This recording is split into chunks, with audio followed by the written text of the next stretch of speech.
On est au mois de mars et dans quelques mois va se préparer, bien sûr, l'édition 2024 de l'International de Montgolfière de Saint-Jean-sur-Richelieu. Évidemment, le festival, ça fait 40 ans qu'on en parle dans la région, c'est vrai.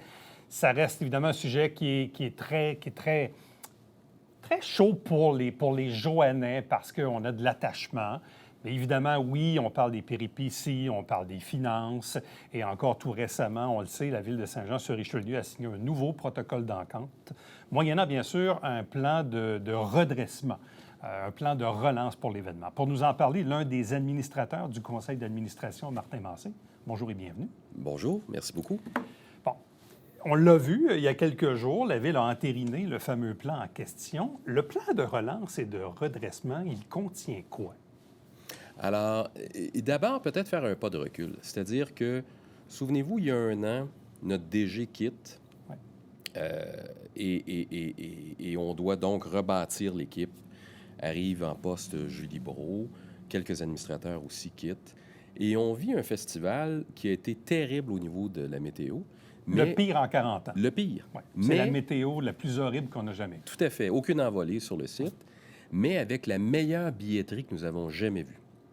Et pourtant, on faisait le constat, à la fin, on fait le constat que ça ne peut plus continuer comme ça. Il y a quelque chose dans le modèle qui est brisé. Et c'est là qu'avec Julie Brault, notre directrice générale, et les administrateurs, on a dit là, il faut trouver une façon de faire autrement. On est en renouvellement de protocole à ce moment-là. Il faut se donner les moyens, il faut se donner un plan de relance. On a fait ça avec l'aide de Tourisme Montérégie.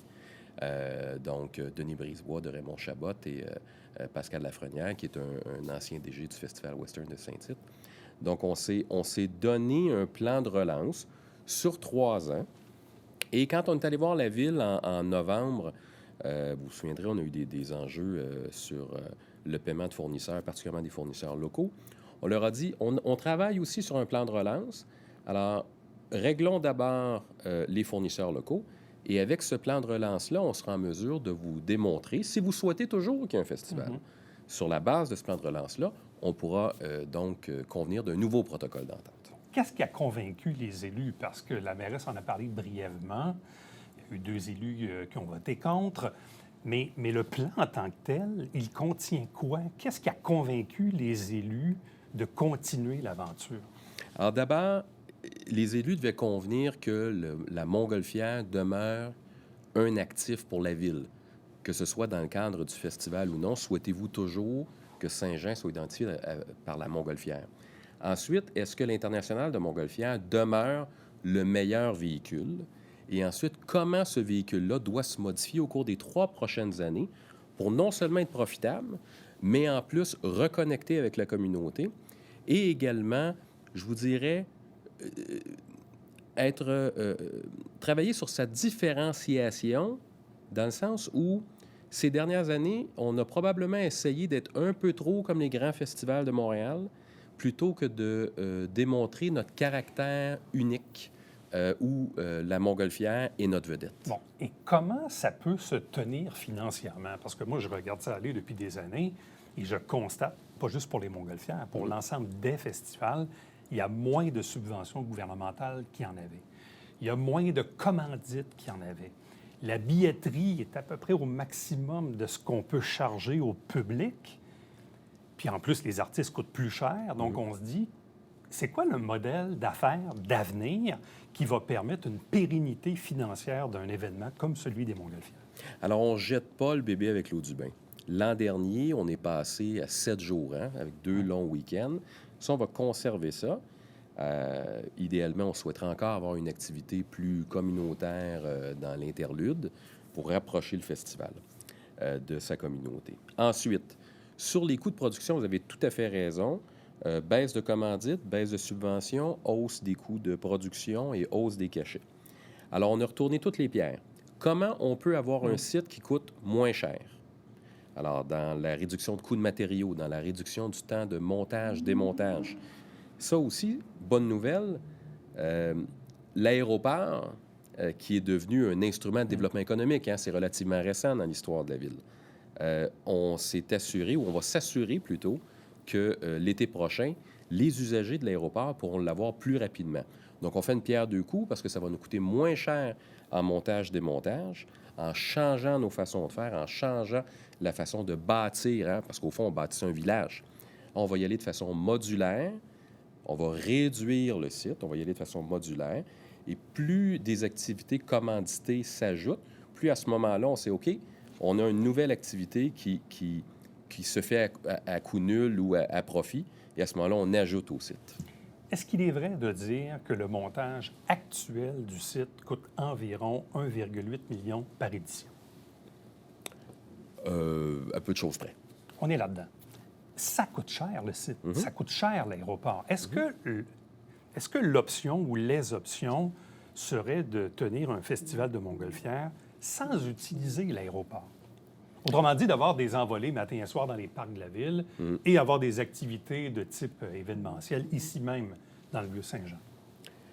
C'est pas l'option qu'on a choisie parce que à ce moment-là, ça devient une activité, je vous dirais, du même titre que la Boum de l'été, qui est une très, très belle activité locale pour les commerçants locaux, puis c'est très bien. Nous, la proposition que nous avons soumise à la Ville, c'est que de façon à garder un site, je vous dirais, avec accès restreint pour pouvoir vendre donc des passes ou des billets au quotidien, l'aéroport demeurait le meilleur endroit. Est-ce que le fait d'avoir ou non des artistes de calibre international et donc qui commandent des cachets forcément plus élevés, est-ce que ça aussi, c'est quelque chose qu'on devra revoir dans l'avenir? Autrement dit, peut-être avoir une grille, une programmation plus modeste, si on veut? Pas nécessairement. Ce qui nous a fait mal l'an dernier, c'est le délai avec lequel on a terminé la programmation, ce qui fait en sorte que plus on s'approche de l'échéance, plus le cachet des artistes augmente, alors que peut-être que l'artiste, normalement, ne demanderait pas un tel cachet, ou en fait, s'il est encore disponible pour des dates de proximité, il y a peut-être une raison, peut-être qu'il n'attire pas autant qu'il attirait. Je pense là où on va s'en aller davantage, qu'est-ce qui faisait la force du festival? Hein? C'était beaucoup ses exclusivités. Oui, ensuite, hein, il est arrivé régulièrement que des vedettes qui n'étaient pas encore tout à fait à leur apogée sont venues au festival dans l'année ou l'année avant. Mais c'était beaucoup le caractère exclusif qui faisait que c'était unique au festival. On ne peut pas répéter les grands festivals de Montréal qui, eux, peuvent compter, en fait, sur une propriété privée et un site qui est utilisé tout l'été, qui n'ont pas à monter et à démonter. Alors, ce qu'on va faire, on va plutôt travailler sur des exclusivités qui peuvent être québécoises, qui peuvent être canadiennes, mais également toujours avec des artistes internationaux. Bon, vous avez fait référence tantôt que l'automne dernier, il fallait payer les fournisseurs. La Ville vous a allongé un 2 millions de dollars. Donc, si la Ville vous a allongé un 2 millions, c'est que le festival n'avait plus les liquidités requises pour payer ses fournisseurs. Tout à fait. Bon, là, le nouveau protocole fait en sorte que la Ville renouvelle sa subvention annuelle de 800 000 Mais j'ai trouvé intéressant le commentaire de Jean Fontaine, qui jusqu'à tout récemment agissait comme président de la corporation, qui disait, quand on regarde la moyenne des 10 dernières années, subvention plus déficit comblé par la Ville, on arrive à une moyenne annuelle d'environ 1,25 million par année. Et Fontaine disait, 1,2 million, je suis à l'aise avec ça. Plus que ça, il faut se poser des questions. La Ville a un budget annuel d'environ 200 millions. Parce que souvent, le débat qui revient année après année, c'est la subvention annuelle, oui, mais c'est le fait de combler les fameux déficits qui nuisent à la perception de l'événement, surtout auprès des payeurs de taxes et des Joannais. Est-ce que ça, un jour, est-ce qu'il y a moyen de se sortir de ça et dire à la Ville, écoutez, donnez-nous une subvention de 1 ou 1,2 million par année, puis on va arrêter de parler du fait qu'il y a un déficit une année, puis l'autre année, il n'y en a pas? Pour les 3 prochaines années, ce sur quoi on s'est entendu, c'est une nouvelle relation entre la corporation et la Ville de Saint-Jean.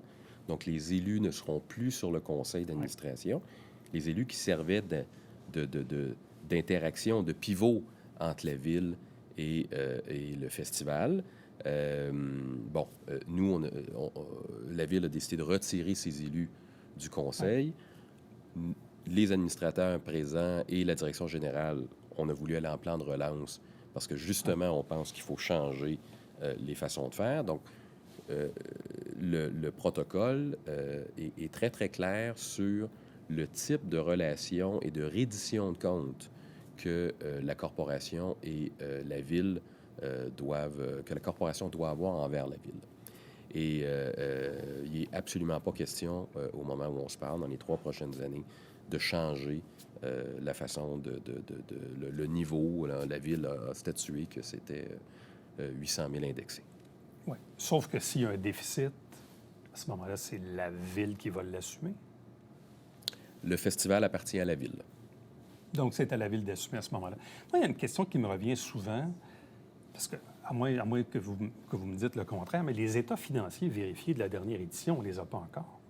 Bien, exactement, parce que tant que le 800 000 n'était pas octroyé, en fait, ça changeait l'opinion des auditeurs, parce qu'à ce moment-là, le festival n'aurait pas été, la corporation n'aurait pas été en mesure de poursuivre ses activités.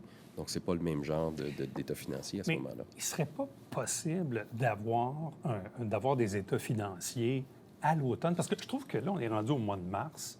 On ne devrait pas être en train de parler de ça. Autrement dit, on devrait parler de programmation. Ce genre de truc-là, qu'on règle en famille, là, en joannée, ça ne pourrait pas se faire avant Noël, qu'on ait les chiffres, qu'on ait tout. C'est exactement notre volonté, puis c'est ça que le nouveau protocole prévoit dans la reddition de comptes. C'est un peu bête de parler de chiffres, puis de déficit, puis de protocole au mois de mars, quand on est à quelques mois de l'événement. Tout à fait. Et c'est pour ça qu'une fois qu'on pourra avoir la subvention de la Ville dès l'automne suivant l'événement, à ce moment-là, on va être en mesure déjà de travailler sur la billetterie, les commandites, la programmation. Martin Massé, ce fut fort intéressant. Merci beaucoup. Merci beaucoup. Bonne continuation. Merci.